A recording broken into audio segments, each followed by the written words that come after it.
ইনশাল্লাহ এই খোলামোড়া কামরাঙ্গীরচর ব্রিজ আমরা ইনশাল্লাহ করে দেব এবং মুসলিমবাগ ব্রিজটাও আমরা ইনশাল্লাহ করে দেব। ভাইয়েরা, আপনারা সবাই ভালো আছেন? শোনা যায়নি? ভালো আছেন? আলহামদুলিল্লাহ। ভাইয়েরা, আজকে বাংলাদেশে যতগুলা ক্রান্তিকাল সময় গিয়েছে, প্রত্যেকটি ক্রান্তিকাল সময় কোন পরিবার সব সময় জনগণের পাশে দাঁড়িয়েছে? জিয়া পরিবার। স্বাধীনতার সময় মহান স্বাধীনতার ঘোষক কে দিয়েছিল? শহীদ রাষ্ট্রপতি জিয়াউর রহমান, বীর মুক্তিযোদ্ধা, রণাঙ্গনের মুক্তিযোদ্ধা। 90তে স্বৈরশাসক এরশাদের বিরুদ্ধে যিনি মাঠে সংগ্রাম করে গণতন্ত্র বাংলাদেশে ফেরত এনেছিল, কোন সে নেত্রী? বাংলাদেশের সবচেয়ে জনপ্রিয় নেত্রী, দেশনেত্রী বেগম খালেদা জিয়া। এবং এই দীর্ঘ 16টা বছর আমরা কার নেতৃত্বে আন্দোলন সংগ্রাম করেছি? জনাব তারেক রহমানের নেতৃত্বে আমরা আন্দোলন সংগ্রাম করেছি বাক স্বাধীনতার জন্য, গণতন্ত্রের জন্য, ভোটাধিকারের জন্য এবং মানবাধিকারের জন্য। এই দীর্ঘ 16 বছরে আমাদের নেতা জনাব ইলিয়াস আলীকে গুম করেছে, আমাদের নেতা জনাব চৌধুরী আলমকে গুম করেছে, ছাত্র নেতা সুমনকে গুম করেছে। এইভাবে আমাদের দলের অসংখ্য নেতাকর্মীকে গুম করেছে এবং আমাদের দলের অসংখ্য নেতাকর্মী খুন হয়েছে। তাদের সবার প্রতি আমি শ্রদ্ধা জানাচ্ছি এবং তাদের আত্মার মাগফিরাত কামনা করছি। আমি প্রথমে স্মরণ করি আমাদের নেতা, আমাদের ভাইস চেয়ারম্যান মরহুম জনাব আবদুল্লাহ আল নোমান, উনি ইন্তেকাল করেছেন। আমরা তাদের আত্মার মাগফিরাত কামনা করি এবং এই কামরাঙ্গীরচরের সাবেক এমপি, সাবেক ছাত্রনেতা মরহুম নাসির উদ্দিন পিন্টু, তার আত্মার মাগফিরাত কামনা করি আমরা। ভাইয়েরা, 16টা বছর আমরা আন্দোলন সংগ্রাম করেছি জনাব তারেক রহমানের নেতৃত্বে বাক স্বাধীনতার জন্য, গণতন্ত্রের জন্য, ভোটাধিকারের জন্য এবং মানবাধিকারের জন্য।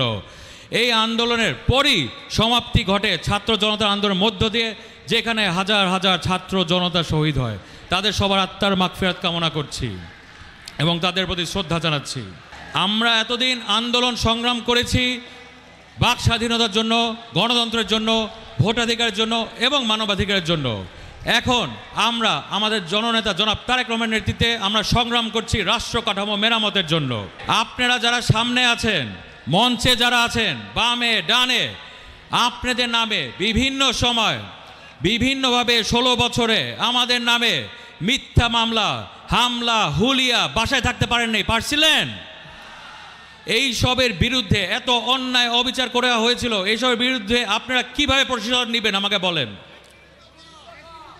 আমরা ইনশাল্লাহ 31 দফা আমাদের জননেতা জনাব তারেক রহমান যেটা দিয়েছে ওইটা বাস্তবায়ন করে আমরা প্রতিশোধ নিব, ঠিক আছে? এবং আমরা ভোটাধিকার বাস্তবায়ন করে জনগণ ভোট দিতে পেরে তাদের আকাঙ্ক্ষায় একটি সরকার প্রতিষ্ঠা করে তখন আমরা এভাবে প্রতিশোধ নিব, ঠিক আছে ভাইয়েরা? এই 31 দফার মধ্যে কয়েকটা পয়েন্ট আমি আপনাদেরকে বলি। 31 দফার মধ্যে একটা গুরুত্বপূর্ণ পয়েন্ট, যেখানে আমাদের নেতা জনাব তারেক রহমান বলেছেন বাংলাদেশের আমার কামরাঙ্গীরচর ঢাকা 2 আসন এবং বাংলাদেশের প্রত্যেকটি পরিবারের জন্য একটা ফ্যামিলি কার্ড আমরা ইনশাল্লাহ দেশ পরিচালনা করলে দিব।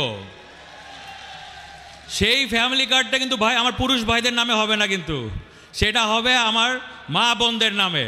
সেই পরিবারে আমার মা বোনদের নামে হবে এবং সেই পরিবারে মা বোনরা ওই ফ্যামিলি কার্ড দিয়ে আপনারা খাদ্য সামগ্রী উঠাতে পারবেন, ঠিক আছে? এবং এটা আপনারা সবাই গুরুত্বপূর্ণভাবে শুনেন যে আমরা আধুনিক ও যুগোপযোগী যুব উন্নয়ন নীতিমালা প্রণয়ন করব, যেখানে স্বাস্থ্য, শিক্ষা এবং পুষ্টির প্রতি যথাযথ গুরুত্ব দিয়ে সক্ষম ও কর্মদক্ষ মানব সম্পদ উন্নয়নে প্রয়োজনীয় বিনিয়োগ করা হবে ইনশাল্লাহ। এবং এটা আপনারা সব জায়গায়, বাসা বাড়িতে, পাড়া মহল্লা এটা প্রচার করবেন যে 1 বছর ব্যাপী বা কর্মসংস্থান না হওয়া পর্যন্ত যেটা আগে হবে সেই সময়কাল শিক্ষিত বেকারদের সহায়তা ভাতা আমরা ইনশাল্লাহ প্রদান করব। এবং ইনশাল্লাহ বিএনপি দেশ পরিচালনা করলে আমরা প্রত্যেকটি পরিবারের জন্য, আমার কামরাঙ্গীরচরের জন্য ঢাকা 2 আসন এবং বাংলাদেশে আমাদের নেতা জনাব তারেক রহমানের নেতৃত্বে আমরা ইনশাল্লাহ স্বাস্থ্যসেবা বিনামূল্যে দিব ইনশাল্লাহ। আল্লাহর ইচ্ছায়, জনগণের সহযোগিতায় আমরা দেশ পরিচালনা করলে আমরা আমাদের নেতা জনাব তারেক রহমানকে আহ্বান করব, ইনশাল্লাহ এই খোলামোড়া কামরাঙ্গীরচর ব্রিজ আমরা ইনশাল্লাহ করে দিব এবং মুসলিমবাগ ব্রিজটাও আমরা ইনশাল্লাহ করে দিব। ভাইয়েরা, আপনারা সবাই এখানে যারা আছেন সবাই ভালো মানুষ, সবাই হচ্ছে গিয়ে আমরা ভালো মানুষের দল করি। অতএব এই এলাকায় কামরাঙ্গীরচর ঢাকা 2 আসনে কেউ মাদকে লিপ্ত হতে পারবেন না। আমাদের এলাকায় কোনো মাদক থাকতে পারবে না। যারা মাদকে লিপ্ত তারা আমাদের দল করতে পারবে না। কেউ মানুষের উপরে জুলুম করতে পারবে না। কেউ জমি দখল, চাঁদাবাজি এগুলো করতে পারবে না। বিএনপি হচ্ছে ভালো মানুষের দল, আপনারা ভালো মানুষ, আমরা ভালো মানুষ। অতএব যেখানে অন্যায় অবিচার সেখানে প্রতিবাদ করবেন। কারণ ভাইয়ের একটা কথা মনে রাখবেন, অন্যায় অবিচার যে কোনো জায়গায় হুমকি হয়ে দাঁড়ায় ন্যায় বিচারের জন্য প্রত্যেকটি জায়গায়। অতএব এখানে আপনারা সবাই জিয়ার সৈনিক না? খালেদা জিয়ার সৈনিক না? তারেক রহমানের সৈনিক না? যেখানে অন্যায় অবিচার দেখবেন সেখানে প্রতিবাদ করবেন। ঠিক আছে ভাইয়েরা? আমাদের দলের রাজনীতি হচ্ছে জনগণের উন্নয়ন ঘটানো, জনগণের পাশে থাকা এবং জনগণের সেবা করা। এটা মাথায় রেখে সবাই কাজ করবেন। ঠিক আছে ভাইয়েরা?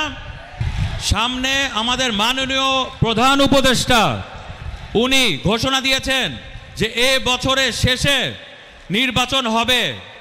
সেই নির্বাচনে ইনশাল্লাহ জনগণ যে 3টা টার্ম ভোট দিতে পারে নাই, ভোট দিবে। জনগণের আকাঙ্ক্ষায় একটা সরকার গঠিত হবে এবং পুরা বাংলাদেশে আওয়াজ উঠে হয়ে গিয়েছে, সেটা হবে ইনশাল্লাহ বিএনপি সরকার, সেটা হবে জনাব তারেক রহমানের সরকার, সেটা হবে দেশনেত্রী বেগম খালেদা জিয়ার সরকার। অতএব সবাই ঐক্যবদ্ধ হন, একসাথে হন। আমাদের নেতা জনাব তারেক রহমান যেভাবে নির্দেশনা দিবে আমরা সেইভাবে নির্দেশনা পালন করব এবং মানুষের পাশে দাঁড়াবো। 31 দফা যেভাবে আছে আমাদের নেতা পেশন করেছেন, বাসা বাড়ি পাড়া মহল্লায় আপনারা সবাই পৌঁছে দিবেন। সামনে সবাই একসাথে ঐক্যবদ্ধ হয়ে কাজ করে আমাদের নেতা জনাব তারেক রহমানকে দেশে এনে প্রধানমন্ত্রী বানাবো আমরা ইনশাল্লাহ।